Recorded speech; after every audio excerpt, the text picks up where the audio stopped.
Hey, Gemma, how have you been? It feels like it's been ages since we last caught up. Life has a way of keeping us busy, doesn't it? Hey, Barbara. How have you been? Yeah, it has really been so long since we talked. I wonder when the last time was. Oh, yeah. Now that you mention it, I think our last conversation might have been around the time Andy decided to leave the soccer team. That was a significant event, wasn't it? So, if my memory serves me right, it's been approximately 6 months since we last caught up. Time sure does fly. Is Daniel still on the team? Yeah, he's still playing. He was really upset when Andy left. He said it wasn't the same, not playing with him. Oh, is that so? Andy surely was the soul of the team after all. Anyway, how are things? Is there something you wanted to talk about? Well, it's not something super important or anything, but you know how Andy applied to a bunch of colleges a while ago, right? Well, we heard back from them.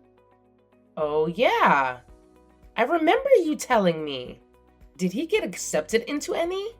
Oh, absolutely. Let me tell you, he got accepted into every single school he applied to. It's no surprise, really. He's got that special something that just makes him stand out from the rest. I mean, who wouldn't want him? His academic achievements, extracurricular involvements, and remarkable personality make him a top-notch candidate. It's like he has that golden touch, turning every college application into an acceptance letter. Simply put, he's a force to be reckoned with when it comes to getting into these prestigious institutions. Wow! That's amazing! Going to a top school would be a real honor. Congratulations! I wouldn't expect anything else from our boy. We put so much time and money into his studies to prepare.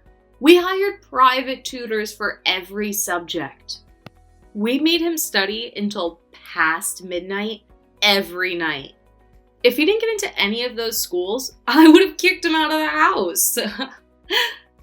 Wow, I had no idea about that. It must have been really hard for him to study that much. For him, not at all.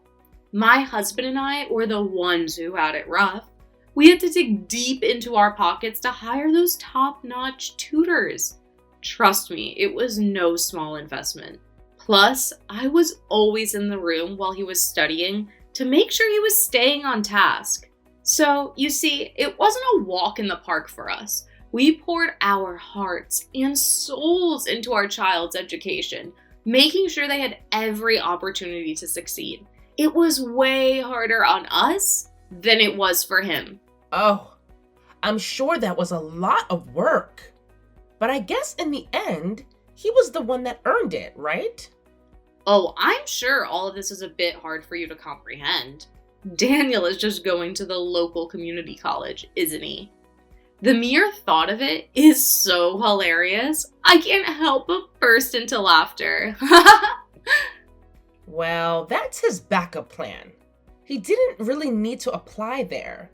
More like just sign up. He applied to other schools too. We haven't heard back from any yet, though. Oh, really? I wouldn't hold your breath, though. I don't think Daniel will have the same stroke of luck as Lucas. Frankly, I highly doubt that he has what it takes to thrive in the challenging environment of an elite university. Unlike Andy, who was cut above the rest. I don't follow. What's that supposed to mean? What do you mean? It's exactly like I said. The last I heard, Daniel was still messing around playing soccer when he should have been studying for college entrance exams, right? I think it's a bit delusional to think he'd be able to get into any schools if all he cared about was kicking a ball around instead of studying. Unless the schools he applied to are low-tier party schools that anyone with half a brain could get into. Excuse me? Why do you think Daniel's so incapable of getting into a good school? He didn't have any tutors and barely had time to study after wasting time with his little soccer games. Anyone with common sense can put two and two together. LOL. That's why Andy with that stupid team to hit the books. I guess our two families are just worlds apart when it comes to preparing our sons for college. Daniel is studying just as hard as anyone. Maybe we didn't get him private tutors, but he studied every day after he got home from soccer practice. I'm really confident he'll be able to get into some of the schools he applied to. Wow, you don't have to pretend anymore. Let's face it, a meathead like your kid would never have the discipline to sit down and study every single night. It's a laughable thought, really. Maybe if they had a team of tutors at their disposal, things would be different. But who are we kidding? A family in poverty like yours could never afford to provide the same level of education support that we've been able to lavish upon our own child. I should have known better. My apologies for even entertaining the idea. You're being extremely rude. Why are you treating me and my family like we're below you? Well, hate to burst your bubble, but it's the cold, hard truth. No matter how much you blabber about your kid's so-called soccer talent in high school, it doesn't mean anything in the real world. I hate to break it to you, but kicking a ball around doesn't amount to anything substantial. What truly matters is education and actual results, not some fancy footwork on a glorified field. I've got to ask, are you jealous that Daniel became captain and Andy didn't? I remember how you thought it was basically a given that Andy was going to get chosen to be captain. Is that why you're being so rude to me? Who cares about that anymore? All I care about is my son's education. Obviously, you can't say the same thing. Andy is a winner and he's going to stay a winner. We're so lucky we had the finances and time to guide him to success. You guys, on the other hand, will never get the chance to experience what the world is like. You were too stingy when it mattered the most. You pinched pennies when you really should have been paying for private tutors like we did. Well, it's not like we don't have enough money for private tutors. We just don't think it's necessary, that's all. Oh, for the love of all that's honest, stop lying. We're supposed to be sisters-in-law, for crying out loud. Can't we have some genuine, open conversations? But hey, let's address the elephant in the room. I really pity poor Daniel. I mean, poor kid didn't have a say in being born into your sorry excuse for a family. And we both know, deep down, that people from impoverished backgrounds never amount to anything in life, except maybe flipping burgers for a living. Oops, my bad. Hope you're not offended, dear. Well, at least that's been my experience with the poor people I've met. I don't know what's gotten into you, but you're taking things way too far. Calling other people poor doesn't make you above them, you know. Well, you know what? I couldn't care less. I'm the kind of person who just says things as they are. No sugarcoating or filters. You know me, always keeping it real, right? Honesty is my middle name. And honestly, I wouldn't even know how to lie if I tried. So trust me when I say that Andy is going to be a total rock star once he finishes college. Success is practically written in the stars for him. Good for Andy then. Hey, here's an idea. If you're feeling the poverty pinch so much, why not tell Daniel to start working instead of going to college? Maybe with a job, your family won't have to scrape by like a bunch of beggars anymore. Just a thought to lighten the load, sis.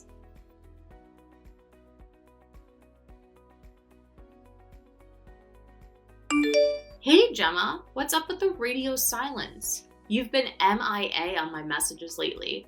Are you super busy or what? Or were you purposely giving me the cold shoulder? Answer me! Hey, Barbara. Yeah, things have been pretty hectic for me lately. Been caught up in helping Daniel get ready for college. You know how it goes. My apologies for not being able to respond to your barrage of texts and calls. There just weren't enough hours in the day. Oh, so Daniel is heading off to a community college, huh? Well, color me impressed. Congratulations, I guess. I'm positively thrilled for him. You know what? I actually owe your son a big thank you. It's thanks to people like him, settling for mediocrity, that truly exceptional individuals like my son can shine even brighter. What a riot. Well, sorry to disappoint you with the truth, but Daniel is not heading to a community college. What? So what's the big plan for him then? Oh, hold on a second. Did he actually take my brilliant advice and opt for the sensible path of joining the workforce straight out of high school? Now that's what I call a smart move. Actually, the other day, when he opened the mail... What's in the mail? Oh, I know. Could it be that your inbox is flooded with reminders about those unpaid bills your family's dealing with? LOL. Talk about a tough situation. Well, you got it all wrong. It was an acceptance letter to Harvard. You're lying. Harvard? Your kid got into Harvard? My Andy. He didn't even get into Harvard. You know what? This joke takes the crown for being the absolute dumbest thing I've ever heard. Well, you might not believe it, but Daniel got into Harvard. I'm guessing you've heard of Harvard before, right? Everyone on planet Earth has heard of Harvard. Don't be stupid. It's not, if not, the most prestigious university in the world. Presidents and world leaders have gone to Harvard. How on earth did they let your kid in? Oh, so you've heard of it. I wasn't sure if you thought it was one of those low-tier party schools that anyone with a half a brain could get into. Yeah, Daniel's been accepted. There's absolutely no way he really got in. Your kid barely studied at all. He barely cracked open a book, let alone put in any serious study time. How on earth could they have possibly been accepted? And don't even get me started on the lack of tutors. While your kid was busy kicking a ball around, my Andy was grinding away, only to be crushed with rejection. So don't you dare deceive me by claiming that your kid made it in. Do you honestly think I would fall for such a ridiculous lie? Not a chance. I'm not lying. I know Daniel was spending a lot of his time playing soccer when the other kids were studying and getting ready to apply for colleges. But that didn't stop him from coming home every night and studying his butt off. He barely slept in his bed. In the morning, I'd find him asleep at his desk because he was up all night studying. In fact, soccer helped him take his mind off of all of the studying he had to do. When he wasn't on the soccer field, he always had a textbook in front of him. How could he have gotten in without any tutors? You can't just expect to get into any Ivy League school studying on your own. In addition to all the work he got from school, he always asked his teachers for extra work he could do. He had piles of supplementary work he did for extra practice. If he didn't understand anything, he'd always stay after class to ask his teachers for help. He said he'd be late to soccer practice sometimes because he'd been talking to his teachers. Actually, my oldest son went to Harvard too. He told Daniel everything it took for him to get accepted in Harvard. He even had some old university coursework he gave to Daniel so he could get an idea of what the workload would be like. So we really didn't need to go through the trouble of hiring private tutors. We had help all around us. What? So your other son also got into Harvard? Wow, isn't that just a surprising revelation? I mean, I've never even heard of it, despite being related and all. I'm sure this is just another one of your fabricated tales. Yes. Is that hard to believe or something? Well, I can understand why you wouldn't know about my other son's acceptance into Harvard. After all, You've never shown any interest in getting to know my family. It seems like you only reached out to me out of the blue because you wanted to have someone to brag about Andy's accomplishments. Am I right? I never knew that. How could your son have gotten accepted? All Andy's teachers said it would be a real stretch to get into any Ivy League schools. I guess it comes down to how much he wanted it. Are you saying he didn't want to get into Harvard? We tried everything we could to get him accepted. I didn't mean that he didn't want to get in. You know how much Daniel plays soccer, right? Getting into Harvard isn't just about grades. Everyone who applies there is smart. So you have to set yourself apart. Daniel knew that he had to work hard both on and off the field if he wanted to get in. In fact, in his acceptance letter, they specifically commended him about his soccer experience and for being captain. We've been looking into studying abroad through Harvard in Spain and England, so he can advance his soccer career and still get a proper education. A lot of professional players have gone to those universities. Wouldn't it be great if he could say he used to be on the same team as a pro soccer player? That's what really kept him motivated this whole time. You're telling me soccer was the reason for all of this? That's so stupid. No way Andy would lose his chance to get into Harvard over such a stupid reason. The key to studying hard is having the right motivation. I'm sure this must all be coming as a shock for you. The child from a poor family getting into such an elite school, especially when your son got rejected. But like you said, the only thing that matters in the world are education and results.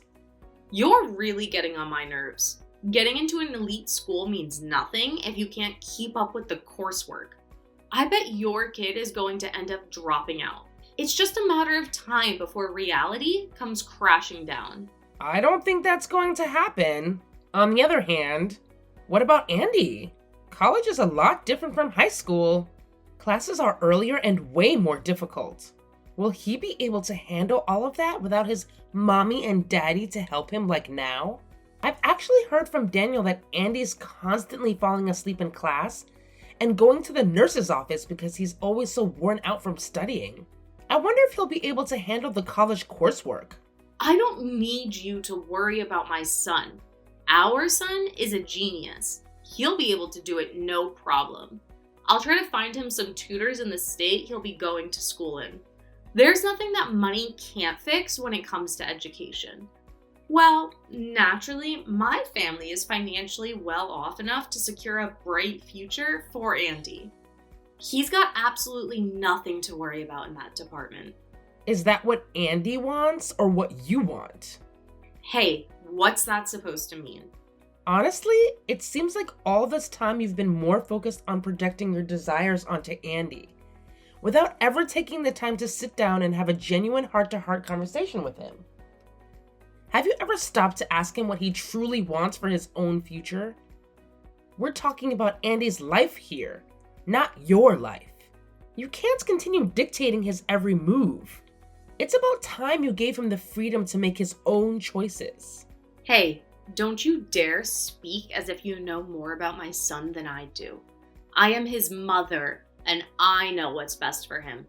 Period. Andy promised me not to say anything about this. But the day Andy left the soccer team, he came over to our house. He was in tears, saying he didn't want to quit the soccer team.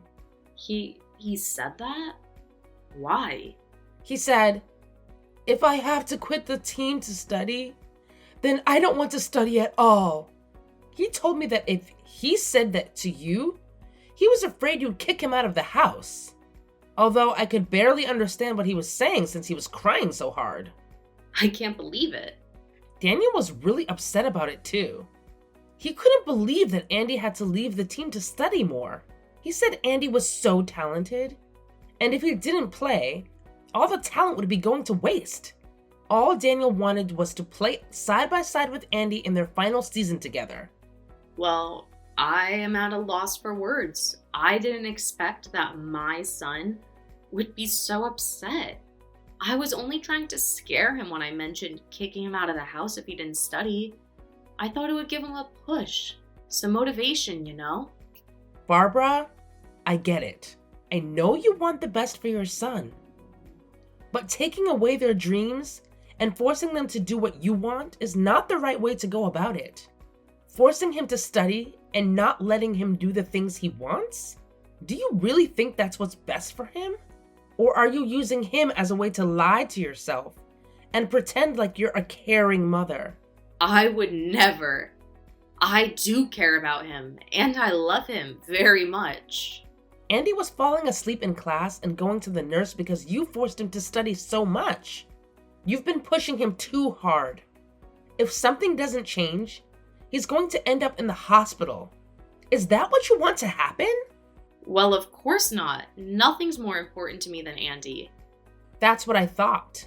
There's nothing more important than your own child. That's why you should listen to him and what he wants. Do what you can to make his dreams come true, not just your dreams for him to come true.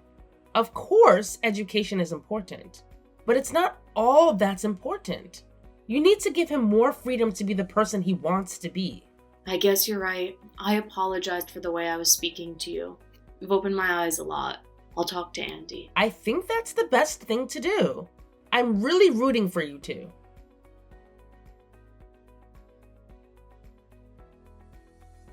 After our conversation, Barbara and Andy had a long talk about college. They ultimately concluded that it would be in Andy's best interest to turn down some of the acceptances from prestigious institutions in favor of a school that aligned more closely with his personal aspirations. And it seems like they made the right call. Andy is absolutely thriving in his newfound college life. He even joined a soccer team, reigniting his passion for the sport. When I shared this exciting news with Daniel, he felt an immense sense of relief, knowing that his cousin was living the life he truly wanted. Needless to say, I share that same relief. It's heartwarming to see Andy flourishing in an environment that suits him so well. And the most incredible thing of all is being able to witness the reunion of Andy and Daniel on the soccer field again. Barbara, in a surprising turn of events, seemed to have had a moment of realization. She took the initiative to personally apologize to me for all the hurtful things she had said in the past. It was a genuine act of remorse, and it meant a lot to me. We both agreed to let bygones be bygones and embrace a fresh start.